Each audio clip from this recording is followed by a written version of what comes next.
It's showtime, y'all. And immediately greeted y'all with a very light, lively little burp. Excuse me.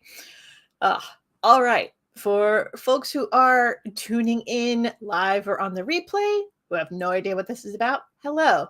I am Kelsey D. I make comics. Usually, I'm going to get into that in a second. But today I wanted to talk a little bit about a Kickstarter that I just launched this morning for new Punk Signal and Fwishi'shi. And I have the link for the campaign scrolling along the bottom and down in the doobly-doo. So, first of all, we launched it this morning and it got funded within like 90 minutes. Holy banana pants. Thank y'all so much. I really appreciate it. I love that these story pitches resonate with you. Let's talk a little bit about those stories. Real quick, though, I almost forgot because I wanted to try to get Clip Studio Paint up so that I could show you some preview pages of new Punk Signal, and then we can zoom in, maybe do a live read, etc. Hello, Jessica. Happy to have you in the comments. Thank you for joining. So, okay, let's talk a little bit about these comics real fast. So, yes, we're doing a 2-for-1 campaign. This is the first time that I have done a 2-for-1 campaign. I mean, it's not outside the realm of possibility. I've seen some other comics creators fund 2 books at the same time.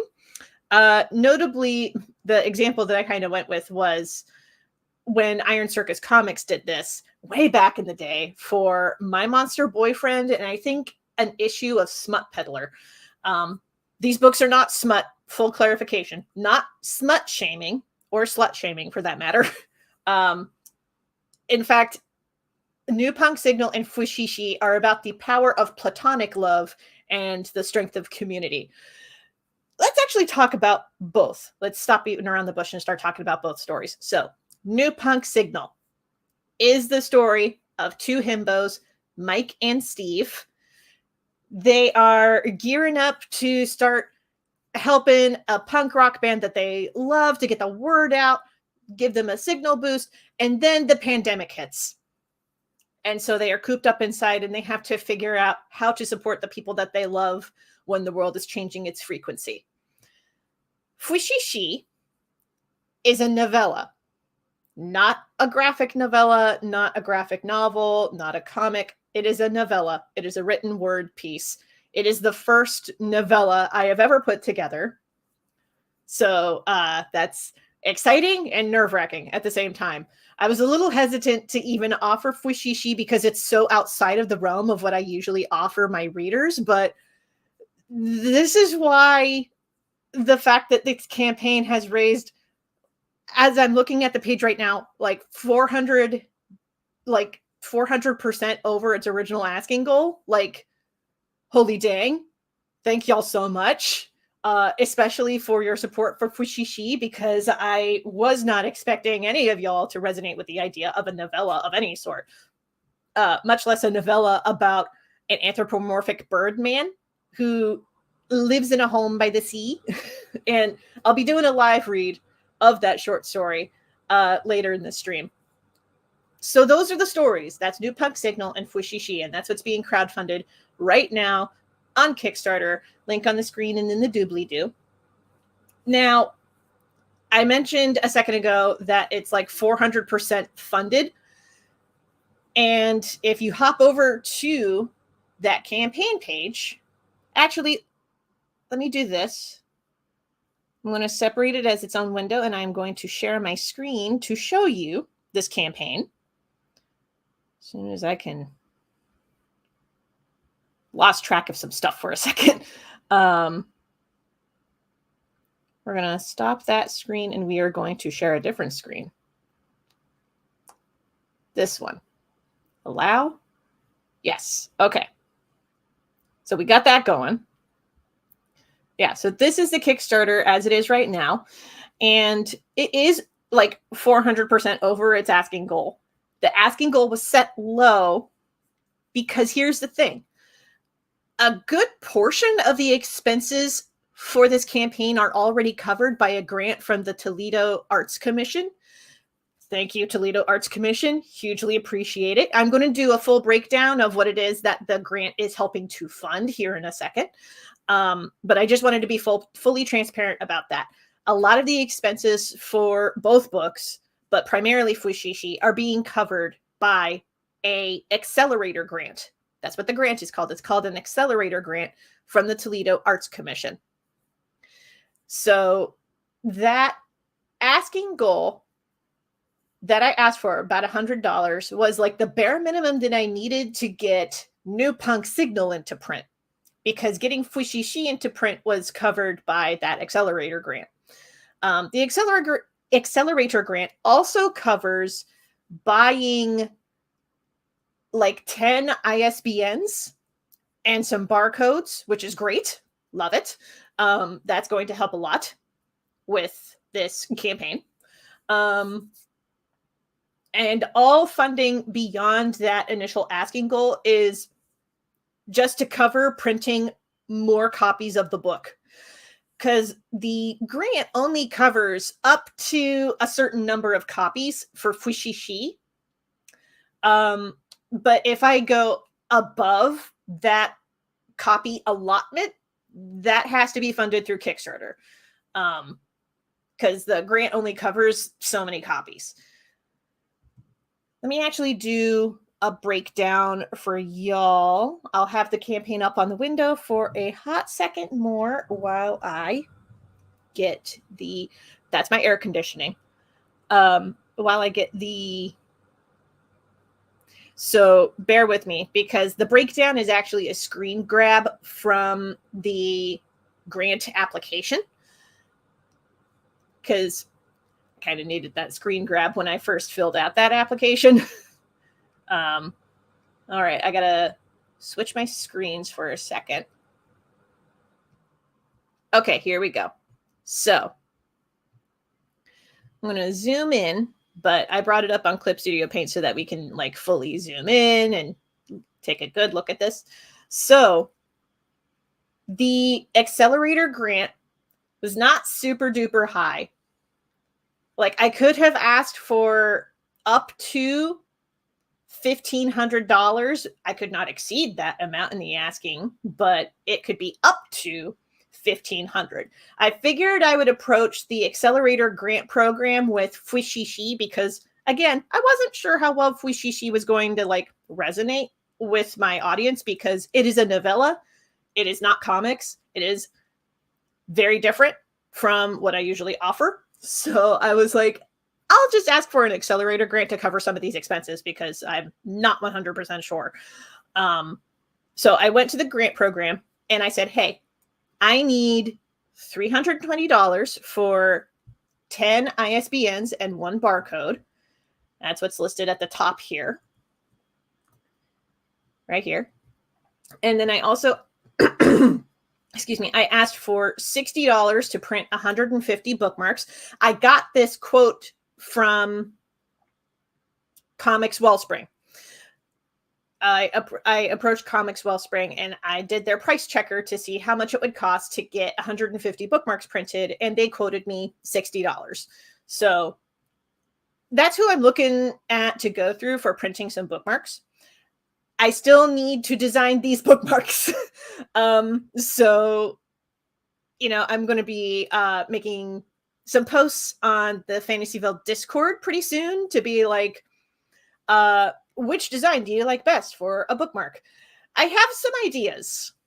We're gonna be figuring that out, and I will be posting some previews for the bookmarks once I have some ready over on the Kickstarter page. But that's where we're at with the bookmarks so far. Now, in this, I did ask for $260 for printing 100 copies. First, because it turns out printing just text is way cheaper than printing comics. So there is that. But this quote I got by asking Sean McGavin, because I worked with Sean McGavin to help get a different book out into print. And let me grab that book real fast so that y'all have a point of comparison. Oh, I forgot. It's kind of buried, but it's right here. Okay. Put the earbuds back in. Yeah, sorry. This doesn't have a whole ton of music right now. We'll do music maybe in a bit, but Dance Macabre. This was a book that I helped my buddy Sean McGavin get into print. This is also a book through Fantasyville Productions, and it is also text. So the printer that I'm looking at to get Fwishi'shi done is the same printer who did this. This was published through a third party called Draft to Digital, and that's who I'm looking at to get Fwishi'shi into print. I'm looking at Draft to Digital because A, they do real good quality stuff. Also, because the other printer that I was looking at, Lulu, now granted, the last time that I checked in with the quality on Lulu printed stuff was back like 10 years ago. And the printing at that time was real hit or miss. Especially with the covers, if you were doing wraparound covers. Sometimes the spine wouldn't align properly. Sometimes the edges wouldn't align properly. It was a whole mess. So I went with Draft to Digital because real easy to format stuff, real easy to format the text, real easy to put it all together, and they help distribute once you get it all put together. You can distribute it as an ebook and a print book, and their print outlets include a whole bunch of different outlets, not just Amazon. They can also distribute through Barnes and Noble and a few other mainstream outlets, and they can also help distribute to library systems. And it was that element that I really wanted to jump on. So I will be working with Draft to Digital to get Fwishi'shi into print because they did so well with Dance Macabre. Now, I did ask Sean how much it cost to print each issue of Dance Macabre so that I had an idea of how much it would cost to print 100 copies of Fwishi'shi. He gave me a number. I added a zero, or maybe that's an oversimplification, but basically he gave me a number. I used that number to then do some math, and what I came up with, just based on the Dance Macabre quote, was about $260. Probably a little under. Whenever I ask for funding through grants, etc., I always overshoot just to be on the safe side. And also to account for things like, because Dance Macabre is, oh gosh, looking at the page count. Dance Macabre is 97 pages. Fwishi'shi, in its working draft right now, is 58, but that's before formatting it into this size. Once I format it into this print size, it will probably be longer or even like double that page count. I won't know until I actually run it through Draft to Digital and know for sure. But the grant funding is there to help cover the first X number of copies of Fwishi'shi. So anything beyond X amount that the grant cannot cover has to be covered through Kickstarter. That is why I am running the Kickstarter. Also, I am running this Kickstarter for both books because Kickstarter still has a lot of outreach, like beyond my usual reader circle. That's a good chunk of why I'm not running this on Crowdfunder, because Crowdfunder is really good for projects that really cater to your existing audience. It's a little harder to draw new eyeballs onto an existing crowdfunder campaign, but Kickstarter has built-in features for like discoverability. And I talk about that with the Columbus Cartoon Coalition, talking about crowdfunding, the how, the what, the where, and the why. And you can check that out at youtube.com/at Cartoon Coalition. I think I have a banner for this. I do. Yes. Okay. You can check out that video over at youtube.com/at Cartoon Coalition. We did an entire video talking about the ins and outs of crowdfunding. So, and in that we talked about crowdfunder versus Kickstarter and why you would want to use one platform over another one. And I opted for Kickstarter because Kickstarter has that discoverability feature to it. And I really wanted to expand the reach of these books beyond my base audience. Especially with social media being what it is nowadays, it can be really hard to get your books out there. So I really wanted to take advantage of Kickstarter's discoverability features to really get that going. Okay. So that is what the grant covers. The grant covers 10 ISBNs and 1 barcode. And I did list on here for multiple formats, including print, digital release, and audiobook. Now, with the rate that this campaign is getting funded, I initially had the idea of, oh, maybe I'll have one of my stretch goals be at $500, I'll produce an audiobook version where I read the story of Fwishi'shi. We are like $93 away from that original like milestone. So I don't know if I want to move it up to a different milestone or if I want to try to honor that and be like, all right, we've hit $500. I'll do an audiobook production of this. Let me know. I mean, y'all are helping to make this book possible. So I will do what the audience asks in most cases. If y'all want to see an audiobook version being produced at the $500 funding mark, we'll make it happen. There are podcast recording studios and audiobook recording studios within easy reach of me. Like I could literally get on the bus and get into downtown Toledo, and there's recording studios in downtown Toledo that I can rent out. Even with the Toledo Lucas County Public Library, they actually have like recording booths for this sort of thing that you can just rent out if you need them. Shout out to Toledo Lucas County Public Library. Y'all are awesome. Like Toledo loves their artists. I have to throw that out there. It is because of the Accelerator Grant Program that I am even able to get Fwishi'shi's expenses covered as listed here. And I'm honestly going to look at if we actually get to within like 500 or another higher goal to get an audiobook version of Fwishi'shi produced, I'm going to be looking at the recording studios in downtown Toledo, including the one at the library, to record that book. So options for days.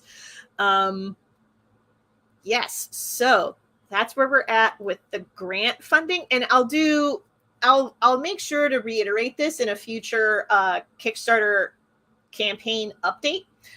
I have an entire list of like the Kickstarter updates that I have planned for this campaign. I'm actually going to be doing something a little different with this campaign. I'm going to be posting a campaign update every day talking about different facets of this campaign. Like I did my post today.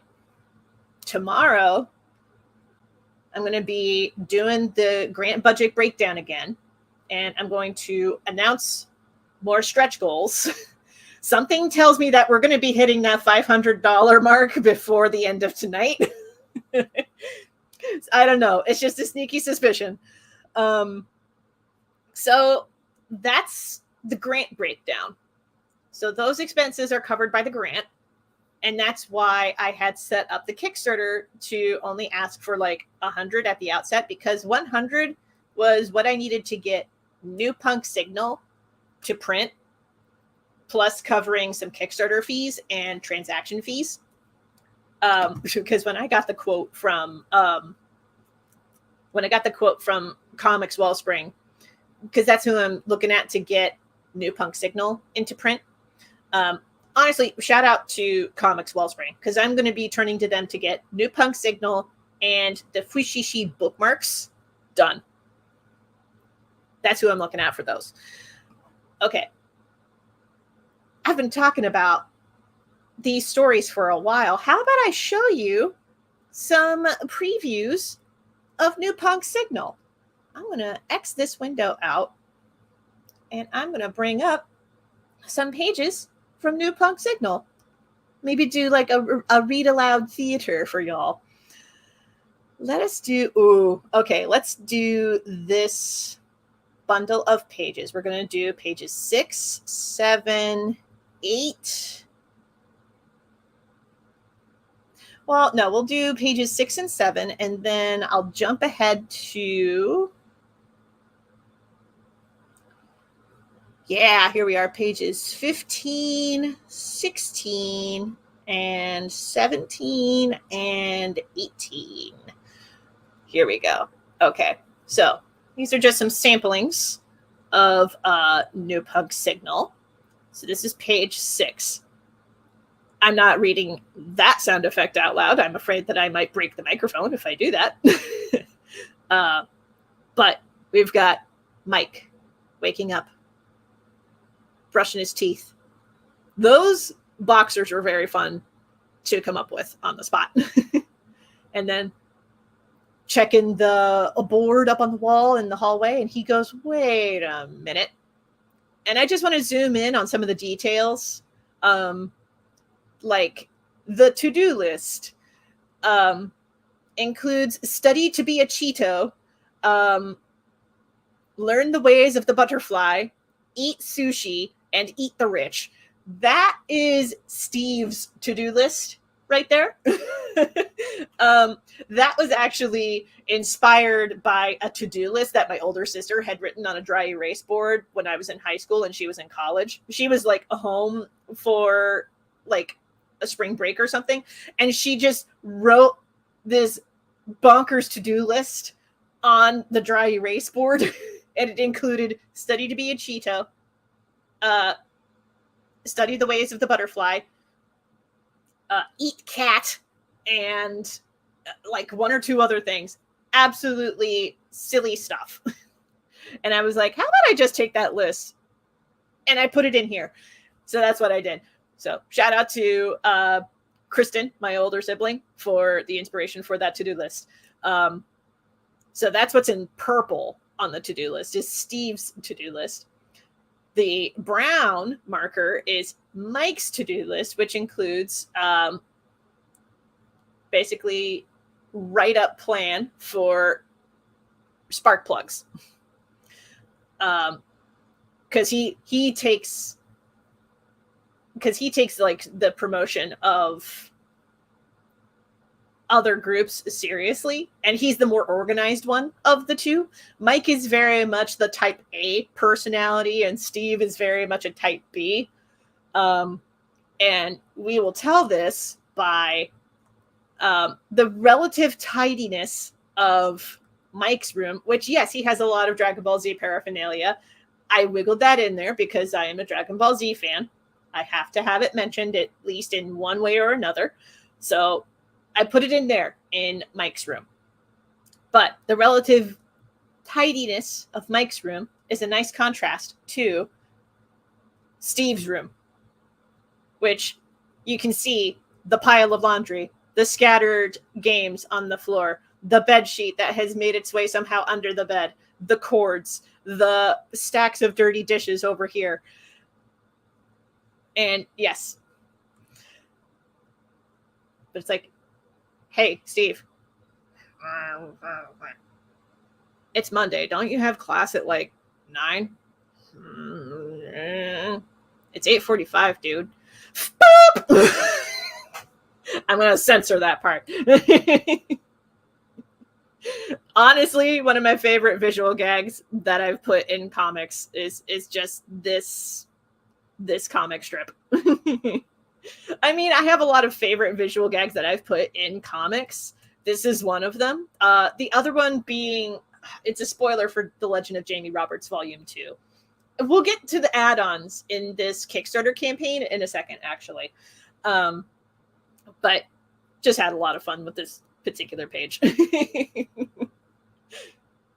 But yeah, this basically sums up their personalities really nicely. So that is Mike and Steve. And that is pages 6 and 7 of this comic. We jump ahead to page 15. Now, by this point, the pandemic has set in. The boys are figuring out basically the rules that are being implemented and what that means. So we have here Steve coming back from Ubi's, which I modeled after Aldi. Also, his shirt says, "Oh no," which is a reference to Anti-Santa, which is an indie comic that Mike and Steve helped to promote in Validation. Yes, New Punk Signal is technically a spin-off / sequel to Validation. I like to think that you don't need to read Validation to understand what's happening in New Punk Signal. But the references that are made, I like to think would reward people who are familiar with Validation. And we'll actually get to one of those references here in a minute. But yeah, this particular comic strip, this actually got a big chuckle out of a lot of people because of the punchline at the end. So here's the story. Kick, slam. Dude, Ubi's was awful. They didn't have any canned stuff or soap. Did they at least have chicken? No rotisserie chicken, just like chicken breasts and stuff. So how the heck do you cook those? We're going to have to Google it because I don't know how to cook them either. This is actually, I'm going to do a full admission here. This is actually based off of my own experience, having been in college / freshly out of college. I had no idea how to cook chicken breasts when I was a wee young adult. I know how to do it now. I know how to prepare them in so many different ways. But when I was first starting out as a young adult, had no freaking clue. So I had to honor that young adult, like, absolute cluelessness and put it into comic form. And that's what I did here. So yeah, this was based off of my own legit experience as a young adult, just being like, how the heck do you cook with chicken breasts? I've not had to do that before. I only know how to eat rotisserie chicken and chicken nuggets. So I imagine that's what these I don't want to call them frat boys because it's actually established in Validation that they are not frat boys.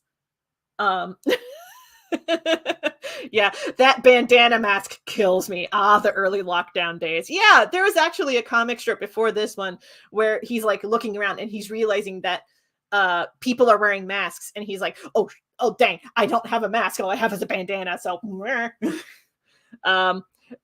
that's also happened to me before, where I go to a grocery store and I realize, people are wearing masks. I didn't bring one. Bandana.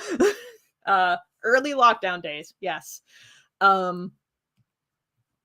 That's definitely the experience that I am capturing here. Is just early lockdown days and two college age boys not knowing how to handle it, which leads us to, yes, this is Allie from Validation, and she is getting referenced in New Punk Signal. The V is the microwave. So V. That's the text notification. To which Steve is like, help! Please tell me you know how to make chicken. Mike and I are clueless. Cry emoji.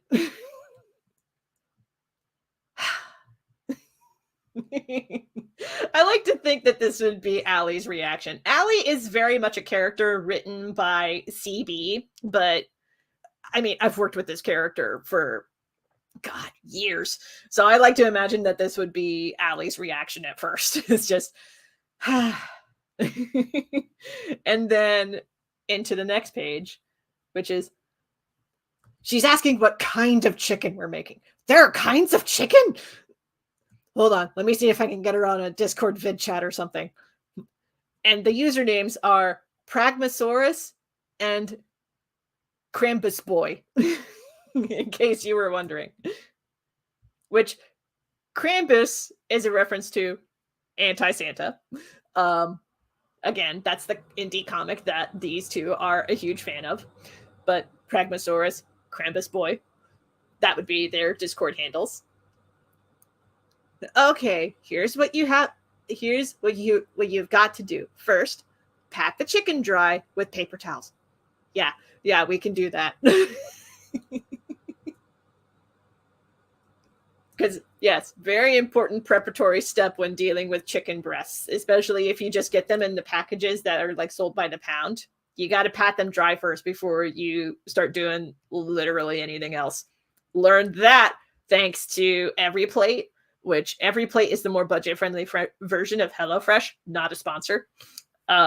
Though, I mean, if they want to sponsor me and help cover the cost of printing New Punk Signal, I'm not going to say no. Now, I do gotta be honest, because the next comic strip just kind of skips ahead. But this was going to be announced as a stretch goal.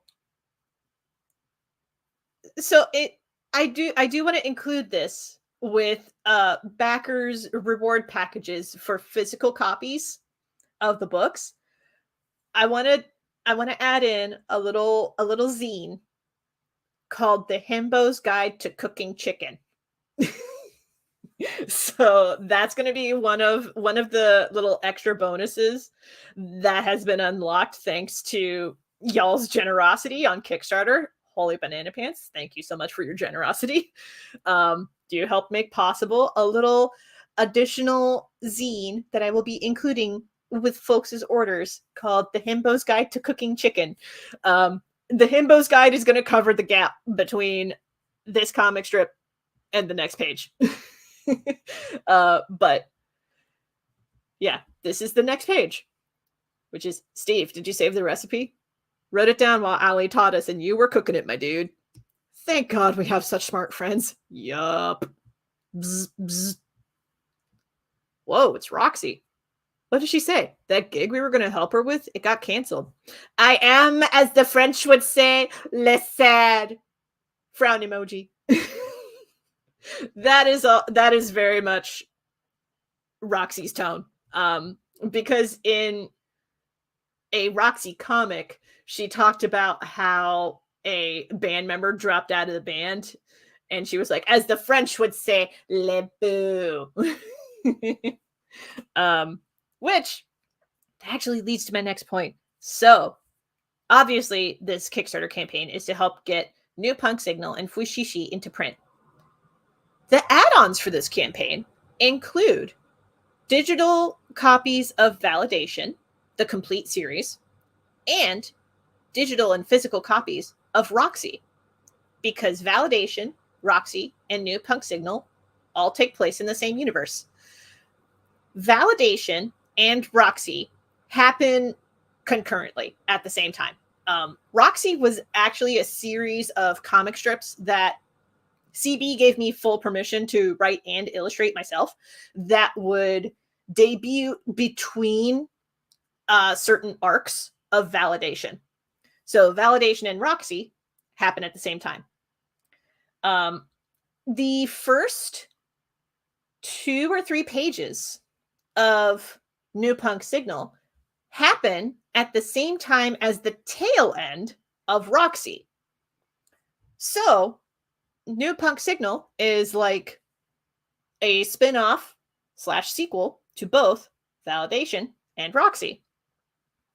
And to honor that, I have added digital and physical copies of Validation and Roxy as add-ons in the Kickstarter campaign.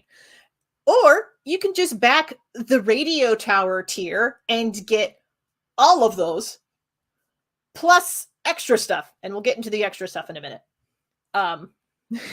So a point of clarification. There are no physical copies of Validation, the complete series right now. Thank you, Jessica. Go big. Yes, absolutely. We're going big here. That's my goal with this Kickstarter, is to go as big as possible in as short amount of time as possible. I want to reach more readers. I want to print as many copies as I can. I want to reach as many people as possible with this Kickstarter. But I do want to be transparent. There are no physical copies of Validation, the complete series, or the complete comic, I should specify. So Validation is only available as a PDF for this campaign. I'm still going to work out with CB a plan to get Validation into print. Our original plan was to reach out to a publisher. That's just been kind of stalled because of some behind the scenes stuff. So I'm going to be revisiting talks with CB again about how we can get Validation into print. For now, it is available as a 2-part like PDF download. So it's like Validation Part 1, Validation Part 2. Roxy will be available in both print and PDF. Now, full disclosure, I don't have any physical copies on hand of Roxy. I would be putting in a reprint order with Comic Book Printing, which is who I've worked with for Roxy. So just full disclosure on that.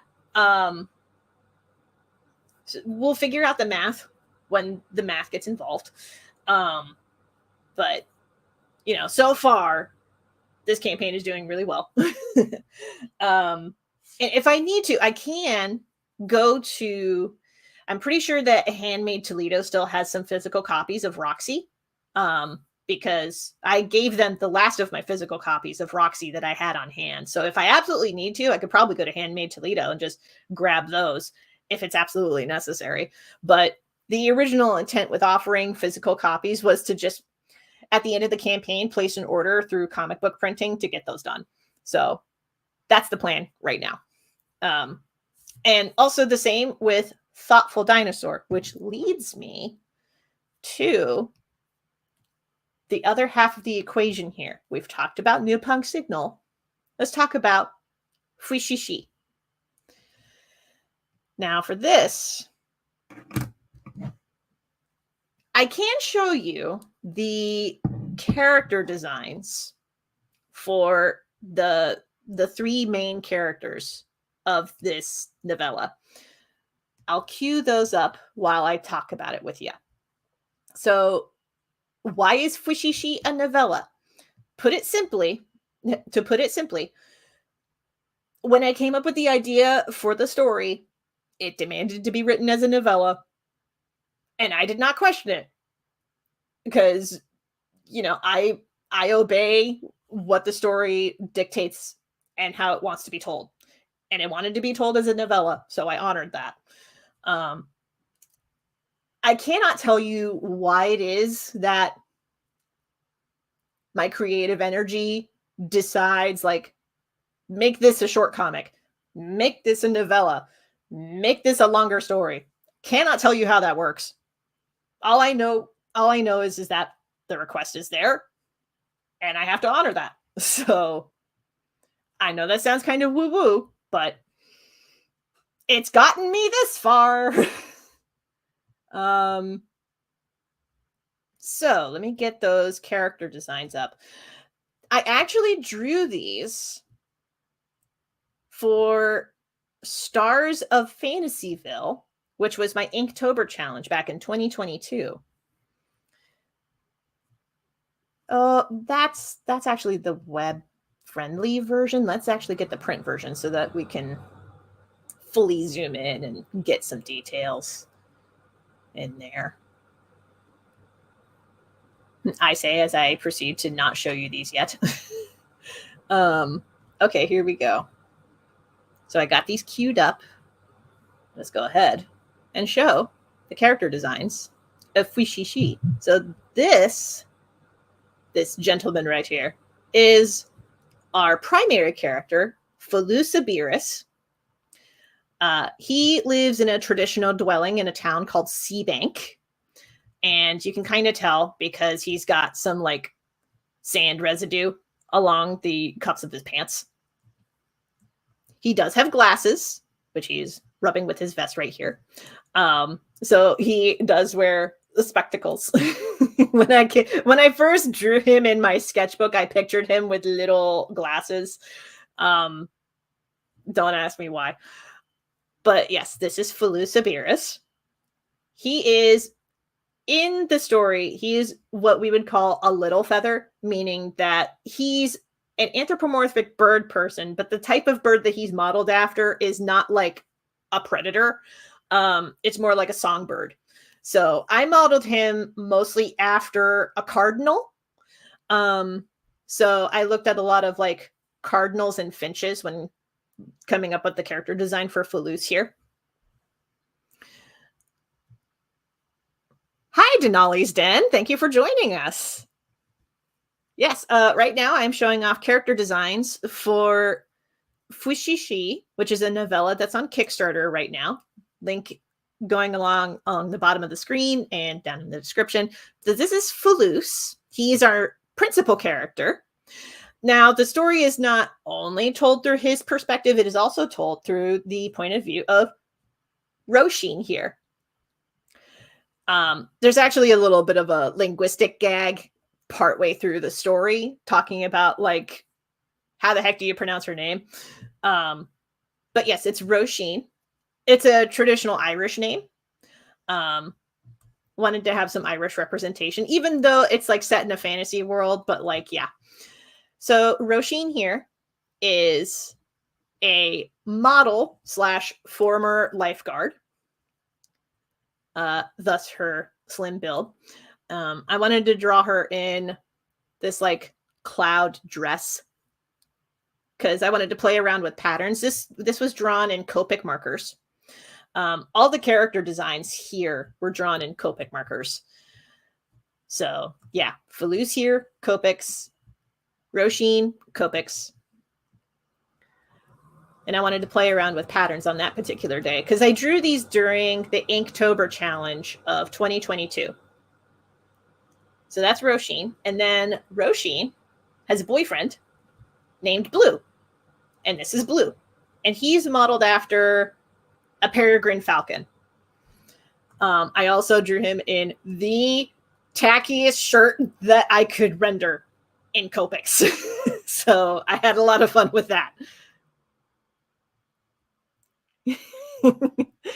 They look so cool. I love the attitude. Thank you so much. She looks like the witch from Wendigoon. Oh, cute. Can't get away from Dragon Ball, huh? Master Roshin. I hadn't thought about that, but now that you've said it, I can't unsee it. I mean, I'll say that's my Dragon Ball reference for this story, is the fact that there's a Roshin and she's a redhead. Sure, we'll call that a Dragon Ball reference. Surprisingly, not a whole ton of Dragon Ball references throughout the rest of this story. I did, however, pull some other like community references. Like there's a bookstore that is a major like setting for one of the scenes, and I modeled it after the Book Loft, which is in Columbus, Ohio, in the German Village. Blue looks so cool. I like his shirt. Thank you so much. I love his shirt. I love how it came out in the Copics. So yeah, this was great. Now Blue here is a peregrine falcon man. He was raised by other, as I mentioned before, little feathers, basically anthropomorphic bird people who are modeled after songbirds. But he's a peregrine falcon. He was adopted because his parents did not like that he had basically a limp. So that's been a lifelong thing, is him needing to walk around with a cane when it's like really, really bad. Like, it's established in the story that mostly he walks around fine, but he does have a limp. But it does get worse with stress. And partway into the story, some stuff happens that really stresses him out. And it gets him to the point where like his bones ache really badly and he has to walk around with a cane for like a good chunk of the rest of the story. Where did he get the limp from? He was born with it. It's established in the story that he was born with it, and it was one of the major reasons that his birth parents didn't want much to do with him, because it's not played to like a major point in the story, but there are segments that reference actually, this ties into the indigenous people that are canon to this story. So I'll talk about it a little bit here. So Faloose, let me hop over to Faloose for a second for this part. So Faloose here, his day job is he is a radio show host, but he also writes biographies of famous people. And one of those famous people is somebody who was an advocate for an organization called Wings of Peace. Because in this world, there are pro-Hawk hate groups. So Wings of Peace was established to promote unity between the Hawks, the Little Feathers, and all of the other like anthropomorphic races and the humans. And the indigenous people to Seabank are what the locals call the rabbit hops, which they're a community of rabbit folk and hawks who live in harmony, in peace, which a lot of like pro-hawk hate groups would be like, why would you do that? So that's in the story, mostly in the angle of, oh, this is Seabank. We honor everybody who lives here and we work together as a community to make things work. And we learn that from the indigenous people who live here. And the indigenous people happen to be rabbit folk and hawk folk who overcame their differences and lived together in peace. So there is that. I do want to do character art for Yilas and Havith, who are two rabbit hops folks who are mentioned in the story. Oh, comment here. I love your art style, by the way. I sometimes look at your art pieces if I need help with poses or how the body can be shaped. Thank you. Oh my gosh. I'm gonna save that comment for like, I have a running document of nice things said to me as said from other people. I want to save that comment. Thank you so much. That made my day. Thank you. Oh my gosh. Yeah. Actually, come to think of it, so I had drawn these particular characters not just to get a vibe for Fwishi'shi, but also because I drew these in Inktober 2022, and then I collected all of those sketches into the Stars of Fantasyville, a sketchbook. Digital and physical versions of that sketchbook will be available as add-ons in this Kickstarter campaign, if you wanted to check that out. Link down below and on the screen. I had a lot of fun drawing these three characters. And I kind of want to low-key draw all of the other characters. Maybe one of the bookmark designs that I come up with will be Mrs. Brienne Ridgway, who is described as the oldest person in Seabank. You know what? Let me just bring up, let me reduce this, because I have Fwishi'shi, the final draft, on here. And I wanted to do this anyway. I'm going to read a segment of Fwishi'shi to you, because again, it's a novella. And I'll talk about some more finer details of the formatting in a bit, but I'll go ahead and find a segment for this. Okay. So, Faloose is riding from his home by the sea, and he rides his bike into town. so that he can get to a little cafe, work on a biography that he's working on, and then get to the radio show that he hosts. So that's the lead up to this portion. He stopped his bike at the intersection of Main Street and Igvo Way, feeling the wind dance through the veins of his crest feathers. And he saw the townsfolk gathering on the sidewalks, staring at the same thing he was seeing. There, in front of the cafe, sat a limousine. Now, he and the residents had been used to tourists. Tourists were the driving force of Seabank, keeping their small town alive and the shops running. But Faloose had not seen a limousine in person since his college days so many years ago. He wondered aloud, why is this here? Standing next to him was Avery McClain, a capuchin man standing a bold 4.5 feet tall, his tail curling around his ankles. He brushed a speck of sand off his tacky blue shirt, patterned all over with palm trees and beach balls. Some fancy folks came in, Avery said. Mayor's talking to them right now in Pearlie's. Pearlie's was the cafe the limousine parked in front of. I think it's some kind of magazine feature. Next to Faloose and Avery, a gray cat woman approached. She wore glasses at the end of her nose, which only made her wide green eyes look even wider. This was Mrs. Brienne Ridgway, the oldest woman in town. I heard from my friend Jeannie, who works in the mayor's office, that some magazine out of Inlay wants to feature our town in their local vacation spots or something like that. Faloose nodded, though this confused him further.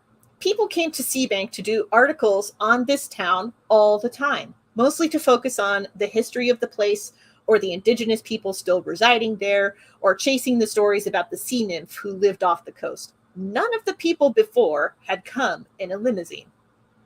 Avery asked, Do you know why the special treatment, ma'am? No clue, Mrs. Brienne admitted. Jeannie only told me what she knew. I'm going to pause for a second. Thank you, Jessica. I'm glad you love my voices. This is partly why I wanted to do an audiobook production where I read the story. All right, back into it.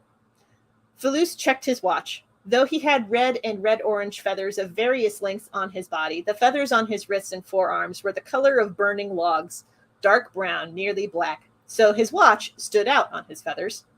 He had an hour and a half before his show began. His original plan had been to go into the cafe and write a few more pages for his next biography project, but the limousine and the unusual mystery derailed his intentions. He pedaled up to the bike racks in front of the cafe, Pearlie's, and locked his bicycle into a free space. Then he went inside. To his surprise, no security tried to turn him away. He did, however, see the mayor sitting with a small crowd on the far right side of Pearlie's. The party had pulled 2 tables, each originally intended for 4 people, excuse me, and pushed them together to seat the 7 people present. The mayor, a human with dark brown skin and thick fingers and a bald head, spoke at length with a peregrine man, a red hawk man, Faloose's feathers bristled at the presence of both of them, 2 Dalmatian men, and 2 other humans. One had brown skin, like wet rock on the beach, and the other human had their back to him, so all he could see was their long, dark red hair. He could see their hair extended down to the middle of their back, loose and straight, draped over the back of a lilac-purple dress. He turned away, lest anyone think he had been staring. He passed by the scattered tables and chairs, only 1 or 2 others of which were occupied with dining customers. He came to the counter, not sitting on one of the bar stools yet. Holly, the head woman who waitressed at Pearlie's, approached him. Today, her golden comb, long and extended to her chest, had been pulled back by a red ribbon. The red matched the red on the walls, at least the red walls that were visible under the multitude of framed pictures. "What'll you need, hon?" Holly asked. Faloose replied, "The usual, please, and anything you've heard about." He blocked away from the new arrival so he could point to them without being seen by them. So kind of like a... Holly clucked and turned around. "Not much I can tell you from that, I'm afraid," she said. She popped the strainer off the espresso machine and poured the beans for Faloose's usual order, a mocha with cookie shavings and cream.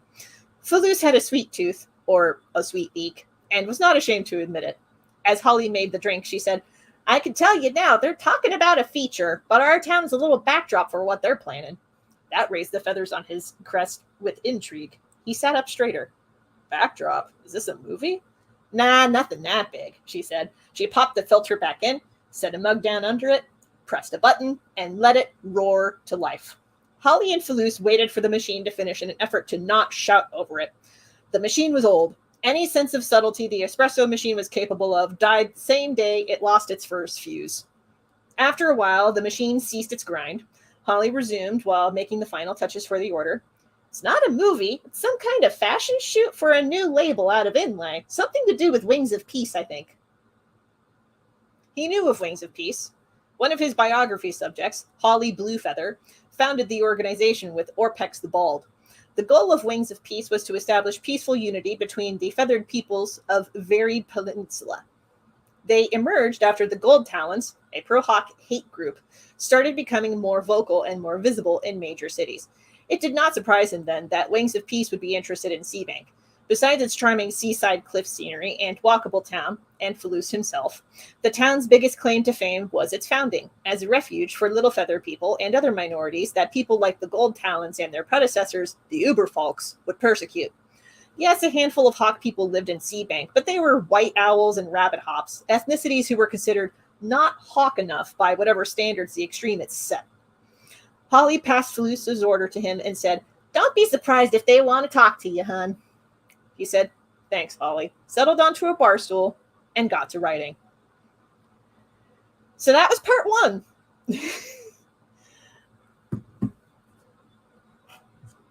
I can read out other segments because there are other parts of the story. In fact, actually, let me pull up.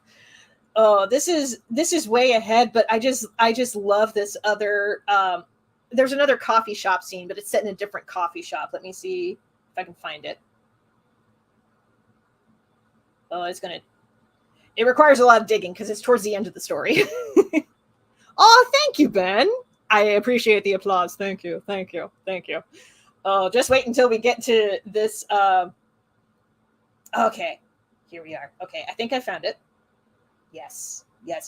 Okay. There's a lot that happened leading up to this scene. So I'm not going to give you a whole ton of context for this. I'll just read it without the context because why not? Here we are. I'll give a little bit of context so that you know who the scene is about. So this takes place 5 months after that scene that I just narrated. Falus meets Roisin and Blue. 5 months pass. Roisin comes back to town. Then Blue comes back to town.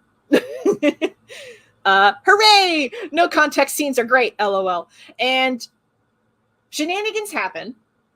And then Falus and Blue go to a different coffee shop. Here is where this begins. The pair walked slowly up the slope of Igvo Way and turned right on Regis Lane to get to the coffee house, Haus. The coffee house was a new addition to Seabank, being less than a year old as an establishment, so the white walls still needed art, planters, or more to make it truly cozy. In the meantime, the owner, a pincher dog man named Bryce Bargar, treated what few decorations available like minimalist installations on the walls. Floating shelves housed one or two props on each, and the light bulbs hanging from the long ceiling cords had no adornments. What saved this coffee house were two things. The aroma of roasted coffee beans that permeated the air as soon as one opened the door, and Bert himself. Bert knew his coffee drinks. Even if someone from out of town requested a drink commonly seen at a chain store in a city like Inlay, Bert knew how to brew it. He also knew how to pick his people to help him behind the counter. He knew he was good at making coffee and very little else. Bert was a good, kind man, but he wasn't always nice. Being nice was his co-workers' jobs. Bert saw the two birdmen come in, the door emitting a soft, automated chime as they did. "Morning," he said, then saw the look on Blue's face. "Looks like you're having a shit day. Sorry, bud." Blue's crest feathers ruffled slightly. "How?" "He just does that," Falus said. Truthfully, Falus liked Bert's straightforward, no-nonsense attitude. It was a nice change of pace from the usual he experienced in Seabank. Falus raised a finger. "I'll take a fudge cookie cappuccino, medium with extra chocolate shavings on the whipped cream." He turned to Blue. "And you?" Blue stared at him. Quite the sweet beak you got there. Faloose shrugged with a smile. Blue asked Bert, I've not been here before. What do you recommend? For you? Said Bert. You look like you've had enough bitter. Do you want something sweet or smooth? Smooth. Bert nodded. One blondie and a fudge cookie, extra sweet. He didn't tap anything on the register screen, but said simply 805 if that's all. Blue marveled at Bert's ability while Faloose took care of the purchase. In an effort to not stare at the dogman too long, Blue let his falcon eyes roam throughout the store. He beheld the minimalistic decor, but had been surprised to see that he and Faloose were the only customers in the shop currently. Is it always this quiet? He asked Bert after he finished out the register. Bert didn't look up while he turned to the bean grinders behind him. You made it in before lunch rush, he said simply. Of course it's quiet. Enjoy it while you can. Faloose asked, Do you have anyone coming in before lunch? Bert snapped the lid shut over the grinding machine. Gertie was supposed to be here 10 minutes ago. She's always late. The door chime went off, and a chubby, scaly lizard girl came in wearing a green beanie over her head and at least 3 layers of shirts, a cardigan, a button-down, and a t-shirt. Her blue-green scales almost looked iridescent under the bare bulb light of the shop. Sorry I'm late, boss, she said, her voice chipper but sounding out of breath. Without looking up from his work, Bert said aloud, Donuts are done. Go prep sandwiches and cut the cakes. She gave a salute. You got it, boss! And she scurried through the swinging door by the counter and disappeared into the back room. After a moment, as the brewing machine revved to life, all 3 men heard Gertie shout from the back room, Hey, boss, when's Martha coming in? Bert shouted over the machine's whirring. She'll be here in 15. That's cutting it close, boss! The machine ended its turn. Bert took the cup from under the drip spout. As he prepared one of the 2 drinks, he said, She had to take the kids to soccer. She's coming over right after. Gertie poked her head out from around the corner of the back room. Need me to call Sam? Bert set down a pitcher of cream and mused on the request. Better call Sam. They can use the extra shift, and that way Martha can take her time. You got it, boss! And Gertie disappeared again.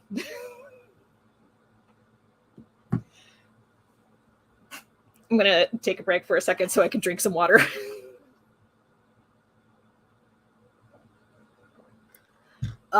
Okay. I'm going to go ahead and read the next segment because the next segment has a title drop. So here we go.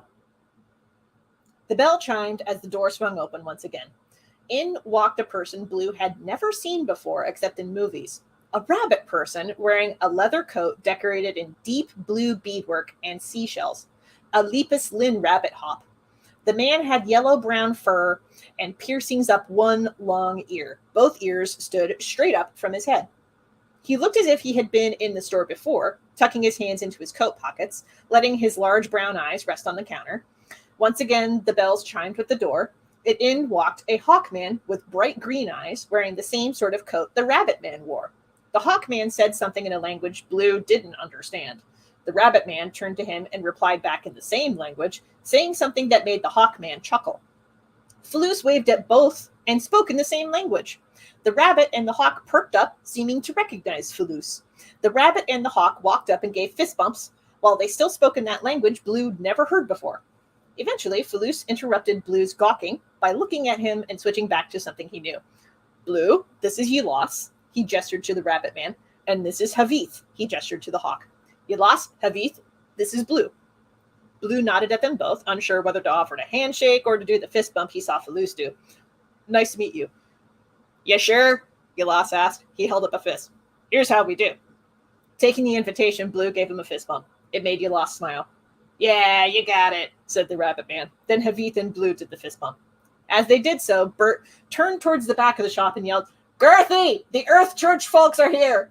Yelos said to Blue, You don't look like you're from around here, brother. Where's home for you? Blue, startled at the friendliness of such a rough-looking rabbit folk, said, Inlay. Havith gave a whistle. That far? What brings you here to Fwishi'shi? If Havith had called the town Seabank, Blue wouldn't have brought his thoughts. Blue would have brought his thoughts back to Roshi. But he never heard Fwishi'shi before, and never heard the town be referred to by any other name. He craned his head back, eyes wide, and crest feathers rising in confusion. Who? What? Yelos turned to his partner. You said that on purpose. Havith gave a shake of the head to ruffle his feathers, amused. How often do we get to say the traditional name of the place to outsiders? Faloose took a moment with... Oh, I'm going to have to edit that. Faloose took a moment with Blue. Fwishi'shi is the rabbit hop name for this town. They were the first people here. You, said Yalas, and your great-grandpa. How's your house, by the way? Avery and Tukas are taking a look at it. Something got in the well. Yalas barely contained an eye roll. Something always gets in that well. Have you considered just building a new one? Haviz smacked Yalas on the arm. New wells aren't cheap, Joofy. Either Yalas ignored his friend or accepted the feedback because he said, Faloose, we can do a fundraiser at the church. Your house is the last traditional dwelling in this place. We can help if you want to keep it going. Faloose gave a polite smile. I'll keep that in mind. Before the conversation could continue, Gerthy swung through the employee-only door set in the counter, carrying 2 large grocery bags full of baked goods. She sang a little victory tune before passing the bags off to Yalas and Haviz. The 2 men took the bags, and she said, I got 2 more in the back, just 1 sec, and she scampered off. Blue had to ask, what's in the bags? Stuff, said Yalas. Haviz gave the more productive response. We collect day-old baked goods from shops like this one so we can feed the kids and elders at the church and anybody else who needs them. Confused, Blue asked, you go to church? It was his impression that Rabbit Hops folks and other indigenous people regarded organized church with disdain. Historically, the traditional ways in the organized churches clashed more than collaborated. The Earth Church, Yalas corrected Blue gently. It's run by other rabbit folk like us, so we can keep the Alithia Jali.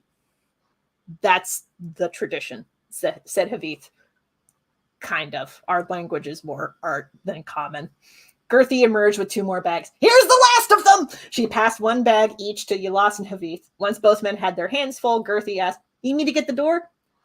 Please, said Haviz. So Gertie scurried to the main entrance and opened the door, causing the train to go off. Haviz exited first.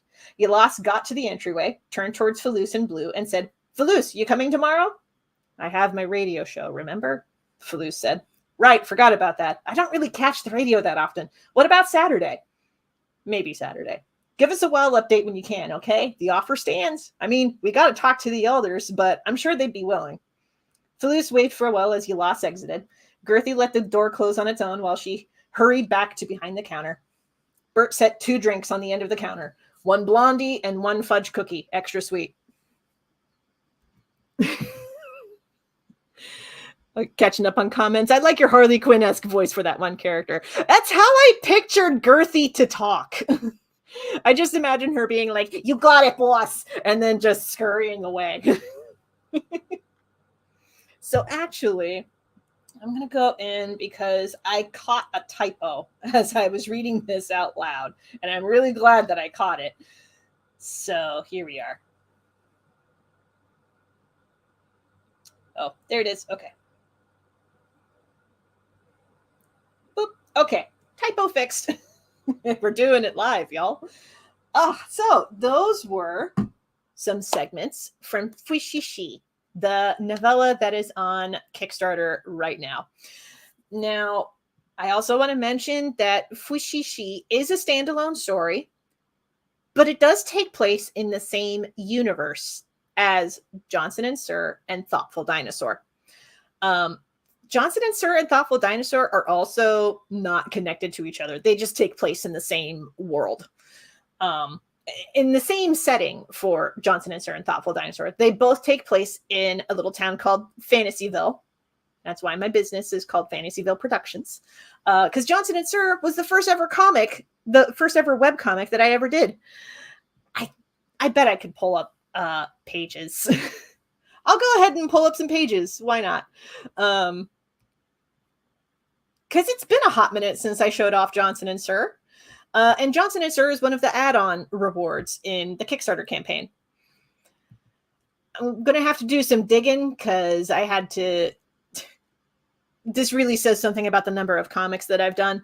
I have the file... The way that I've organized my files is that I have one that's like all of my comics that I am currently working on, and then a whole other file system for comics that I've finished.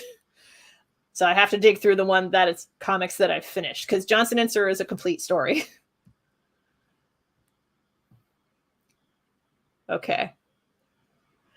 I do not remember which page, because there is a page in which in the background there is a monk character who talks with a hot dog vendor and he says, "Make me one with everything." That's on purpose. Yes, so let us pull up a different page then. I'll pull up this one. And now for the main event. Nom nom. They're both sitting on the couch. The Rockosaur versus Dynannihilator. Holy banana pants, Frank! Yes, that is Frank. The story is two elf cops in Fantasyville and the magical malarkey that they have to manage. And as it turns out, one of their co-workers, Frank, moonlights as a professional wrestler. Thanks, dad joke. Yes. Thanks, dad joke. You're welcome. It occurred to me I didn't even share the page. And now for the main event. Nom nom. They're both sitting on the couch. The Rockosaur. And his nipples say KO. Versus Dynannihilator. Holy banana pants, Frank. Yes, Frank moonlights as a professional wrestler who wrestles dinosaurs. This is the kind of world that Johnson and Sir, Thoughtful Dinosaur, and Fwishi'shi all take place in. This is the world. Nothing is explained. And it's fine. Honestly, that's my favorite genre to work in. This is here, it's never explained, and it's fine.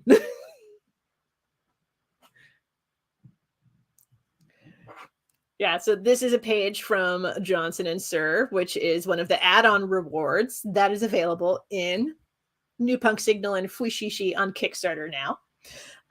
Because Johnson and Sir and Fwishi'shi both take place in the same universe. It's just they happen on like opposite sides of the continent.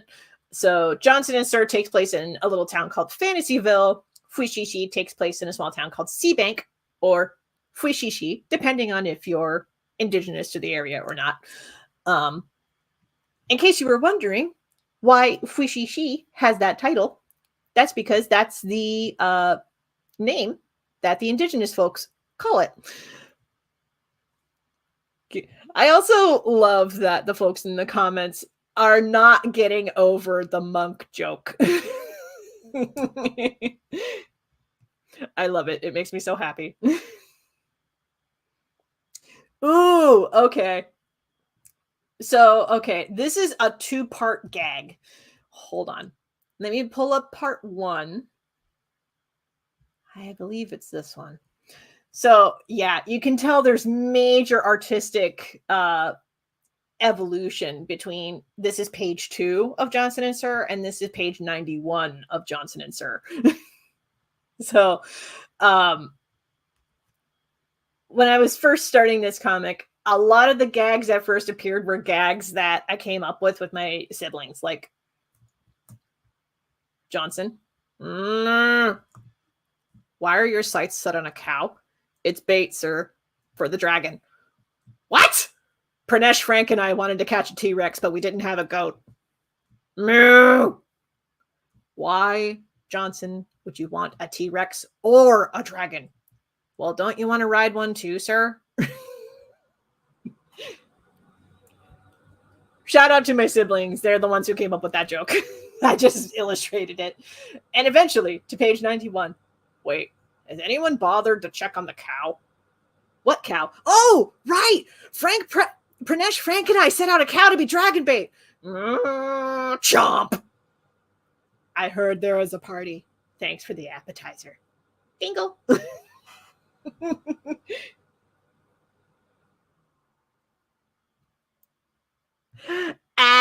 We love monk jokes here. You've clearly tapped into your key demographic. Hew, hew, hew, hew, hew, hew. That's how an artist laughs. Hew, hew, hew, hew, hew. Johnson and Sir was my excuse to get as wacky and silly as possible. Let's be honest. Yeah, so that's Johnson and Sir. Ooh, okay. I got to bring up one of my favorite gags in Thoughtful Dinosaur because Johnson and Sir, Thoughtful Dinosaur, and Fwishi'shi all take place in the same universe. But I got to bring up one of my favorite gags in Thoughtful Dinosaur. We find it real fast. Ooh, and I'll also bring up a couple other pages so that I can talk about a little in-joke that people might have missed. Anyway, this is from Thoughtful Dinosaur, which is one of the add-on rewards in the Kickstarter. Mark, I think I found the new lead for our production. Awesome. What's your name? Billy Velocci. Ooh, is that Italian? I'm a dinosaur! Right. Sorry, stupid question. Let's do a practice run, shall we?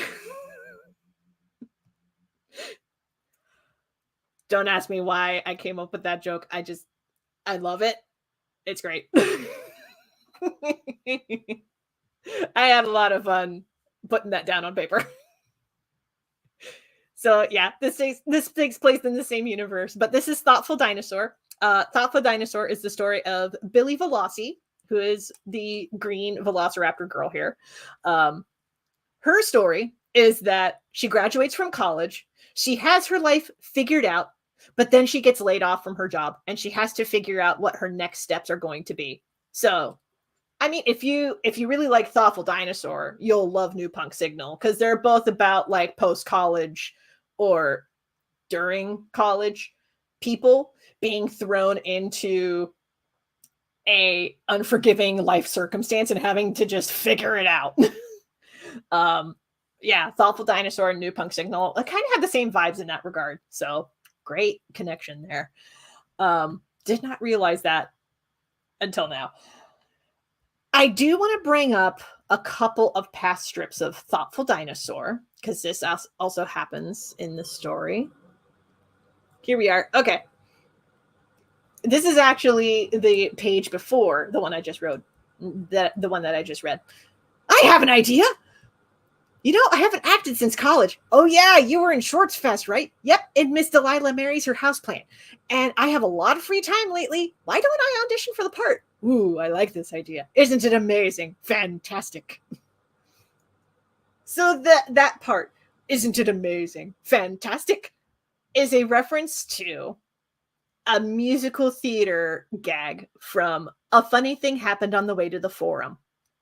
If you have not seen this play or watched the movie adaptation with Zero Mostel in it, try to at least watch the movie version with Zero Mostel in it.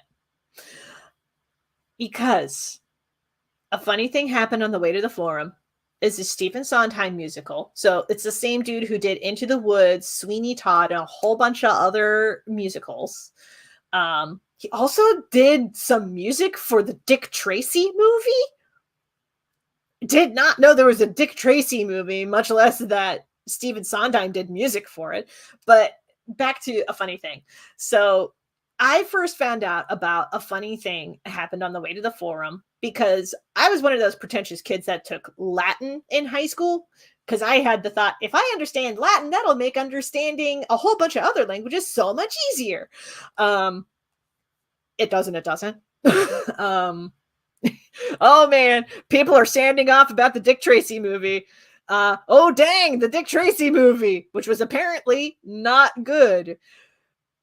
I mean, I'll take your word for it because of some of the bits and pieces of it that I've seen, but the bits and pieces of it that I've seen were from Kyle Calgarin doing a video about like the top 20 comic book movies, which is actually a great subversive video. Highly recommend that you watch it. Like, get thee a sandwich and park your butt and watch it. It's a great video. Because like the big two don't feature on that list at all. It's great. Anyway, talking about A Funny Thing Happened. So yeah, I first found out about A Funny Thing because one of the later classes for my Latin studies, we watched A Funny Thing Happened as like something to put on to have a movie be played. It was either that or, I kid you not, at one point, one of the teenage boys managed to talk Magister Gerber into playing, which one was it? The Dead Zone, the Dragon Ball Z movie. Somehow they managed to talk Magistra Gerber into playing a Dragon Ball Z movie for class. I don't know how they did it. I think at that point, Magistra was like, "Well, that gives me time to figure out my next lesson plan. So sure, put it on." That's my guess. I don't know. It was very funny. But we did watch A Funny Thing, and I fell in love with A Funny Thing Happened on the way to the forum. And I would watch out for the DVD of this movie because I wanted it, and eventually I found it, and then I got it, and now I can watch it whenever I want, and it's great. And you need to watch A Funny Thing Happen on the way to the forum because there are so many good songs and good gags. It is a farce and a comedy, and it's great. It's basically a Roman slave tries to get his freedom. Shenanigans ensue because, as it turns out, he's like owned by a teenage boy, and the teenage boy falls in love with a prostitute who lives next door. But surprise, she's not a prostitute, she's a virgin. But surprise, she's been sold to a Roman general. So there's a lot of like faked identities, a whole lot of like just a whole lot of faked identities. So many fake identities are floating around in this movie, and there's musical numbers, and it's great, and you should watch it.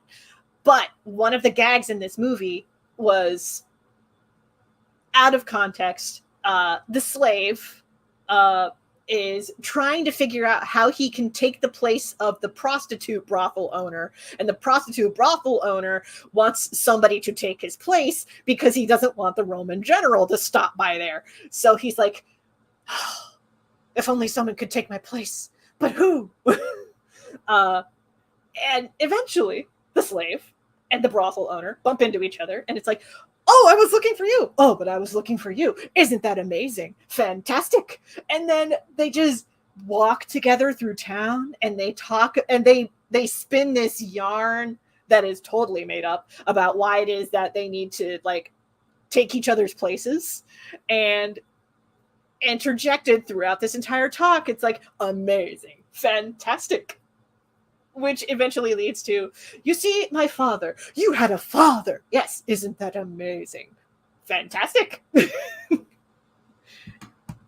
I wanted to incorporate that gag into Thoughtful Dinosaur, which is what I did.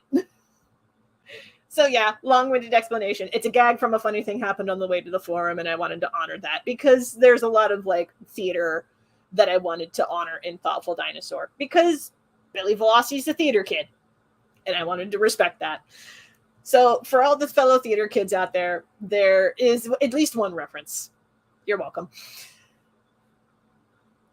So yeah, that's Thoughtful Dinosaur. And that was, I showed off some Johnson & Sir, read some Fwishi'shi.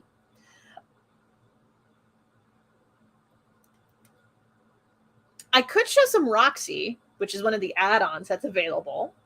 I could show some Validation, which is one of the other add-ons that's available. But we have also been going for an hour and 23 minutes, and I'm starting to get hungry. So I might just wrap it up there. Real quick, I do want to see how the campaign is going since last I checked in. Okay, right now we have raised $407. The asking goal was $100. I broke down earlier in the stream why it was that the asking goal was low and all of that. And I talked about the accelerator grant and what the accelerator grant covers. The Kickstarter is to just cover everything else that the grant can't.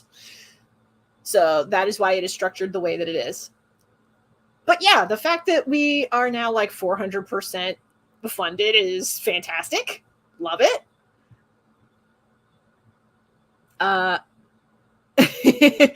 Okay, Ben, I see what you're getting at. Are you involved in any other campaigns right now? Yes, I am. I think I have banners for at least one of them. I do. Okay, I'll go ahead and shout out Universal Flaws of Robotics is on Kickstarter. That is actually the old date. We managed to get an extension on it. Shout out to Kickstarter. Thank you. Here we go. I updated it. So, Universal Flaws of Robotics is on Kickstarter until August 20th. We are so close to hitting the base goal, y'all. So, check that out. There should be a link in the doobly-doo. If not there, you can find it at tinyurl.com/UFR comic, scrolling along the bottom there. There will also be a link on my website, which is kelseydcrawford.com. So there is that. I will shout that out. I'm also a part of a different crowdfunding campaign. Let me get the link up for that.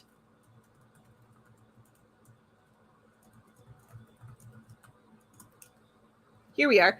So this is the other crowdfunding campaign that I'm involved with. Yes, I'm technically doing 3 campaigns at the same time. I've just come to accept that this is what every August is like for me.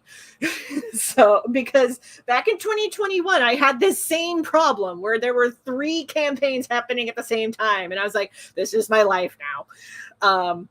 And then the year after that, I think there were also 3 other campaigns happening at the same time, but I don't remember what those are. And then last year was Jamie Roberts Volume 2 on Crowdfunder, and that overlapped with the reward fulfillments for like 2 other campaigns. So I've just accepted that August is a crowdfunding month, and I have to accept this. So all that is to say, the third project I'm involved in is something with the Columbus Cartoon Coalition. It's their anthology called C Stands For, and you can find out more at crowdfunder.com/C Stands For. And let me bring up my little banner again for New Punk Signal and Fwishi'shi, because that is what this stream is for. Thank you. You're welcome. So, New Punk Signal and Fwishi'shi are out now on Kickstarter. I hope that this live stream helped answer some questions that you might have about the campaign. But if you have any other ones, feel free to leave them in the comments below or on the Kickstarter campaign page, because there is a frequently asked questions feature. So I will be updating it frequently. Excuse me. Wow. Okay. I had chips before I sat down to start this live stream. Yeah. I have updates planned for every day of this campaign. I am looking at my little agenda right now. With all the topics that I want to cover, the add-ons that I want to address, talking about the grant and what it covers and all of that. So those will also be available as Kickstarter updates. So all this is to say, I have a 2-for-1 Kickstarter, 2 worlds, 1 campaign. Check it out at tinyurl.com/2for1 campaign. Get it? Get it? I thought I was very clever when I came up with that tiny URL handle. But there's also a longer link down in the description. So that's all I have for now. I'm hoping within the week I'll have an actual video, like a polished video with the first couple of pages of Fwishi'shi read as like a preview video. That way it's not just archived in this live stream, but that will be its own separate video. So keep an eye out for that. Be sure to subscribe and do the YouTube stuff whenever that video does come out. It's looking more and more likely that I'm going to be producing an audiobook version of Fwishi'shi. So look forward to that. I will be posting more details about that in future Kickstarter updates. And also possibly on my email newsletter. If you want to sign up for that, link down in the description. That's all I've got for now. Again, if you have any questions, leave them down in the comments or hop over to the Kickstarter campaign and leave your questions there. But thank you all so much for watching. I hope you enjoyed all of these stories that I've been sharing with you, or at least the previews of those stories. The full versions will be available on Kickstarter for New Punk Signal and Fwishi'shi and its various add-ons, including Johnson & Sir, Thoughtful Dinosaur, Validation, Roxy, The Stars of Fantasyville. There's so many. There are so many stories. This was fun as always. Thank you, Jessica. Also, shout out to everybody hanging out in the live chat. Y'all are great. I also appreciate the suffering through the monk jokes that I made y'all do. Thank you for the feedback as well for the read alouds that I did for Fwishi'shi and the other comics. And thank y'all so much for watching. I'm going to stop talking now so that I can actually go eat food. Campaign link. That's it. Thank you. You are awesome.